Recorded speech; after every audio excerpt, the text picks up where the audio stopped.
আপনারা অনেকেই হয়তো মনে করেন যে আপনি একসময় আল্লাহর অনেক কাছাকাছি ছিলেন, আমি অনেক ভালো মানুষ ছিলাম, বা আমার হৃদয় এখনকার চেয়ে আগে আরো পরিষ্কার ছিল। কোনো কারণে হয়তো আপনি সেই পথ হারিয়ে ফেলেছেন, আরো অনেক দূরে চলে গিয়েছেন। এখন আপনার মনে হচ্ছে যে আপনি আল্লাহর কাছ থেকে এতই দূরে চলে গিয়েছেন যে আপনার আর কোনো আশা নেই।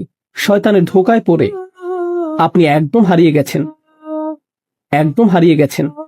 আর আমি আপনাকে এটা বলতে পারি, আপনি বা আমি আল্লাহর কাছ থেকে নিজেদের যতই দূরে মনে করি না কেন, আল্লাহ প্রথম যেই মানুষটিকে জান্নাত থেকে দুনিয়ায় পাঠিয়ে দিলেন, সেই দূরত্বের সাথে আমাদের এই দূরত্বের কোনোই তুলনা চলে না।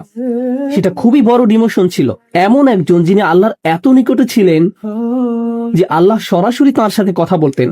তারপর আল্লাহ তাকে বললেন, তোমার সাথে আর সরাসরি কথা বলবো না, এখন থেকে তোমার সাথে ওহী পাঠানোর মাধ্যমে কথা বলবো। এত বড় ডিমোশন সত্ত্বেও তার আশা ছিল যে আল্লাহর পাঠানো ওহীর মাধ্যমে আমি আবার আল্লাহর কাছাকাছি যেতে পারবো। কোরআন আপনাকে জাহান্নামে পাঠাতে আসেনি।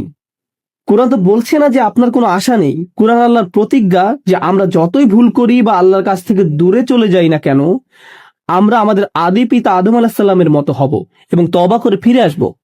আমরা আমাদের আদি পিতা আদম আলাইহিস সালামের মতো হব, আমরা কখনোই ইবলিসের মতো হব না। ইবলিস আর আরবিতে আবলাসা ক্রিয়ার একটা অর্থ হলো আশা ছেড়ে দেয়া। আমরা নিজেদের মাঝে আশা ধরে রাখব, আমরা নিরাশ হব না।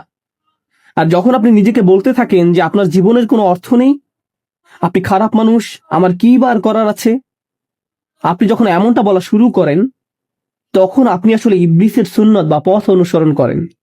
সে নিজেকে শয়তান হিসেবেই মেনে নিয়েছে, কিন্তু মানুষদের সুযোগ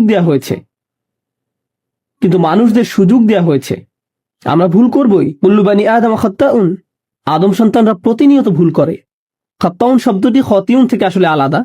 রাসূল সাল্লাল্লাহু আলাইহি ওয়াসাল্লাম বলছেন যে আমরা ভুল করতে থাকবো, কেবল একবার না, ভুল করাতে যেন আমরা আসক্ত। খাত্তাউন শব্দটি খতিউন থেকে আসলে আলাদা। আর তারপরও ভুল করতে থাকা মানুষগুলোর মধ্যে তারাই উত্তম যারা আল্লাহর কাছে বারবার ফিরে আসতে থাকে।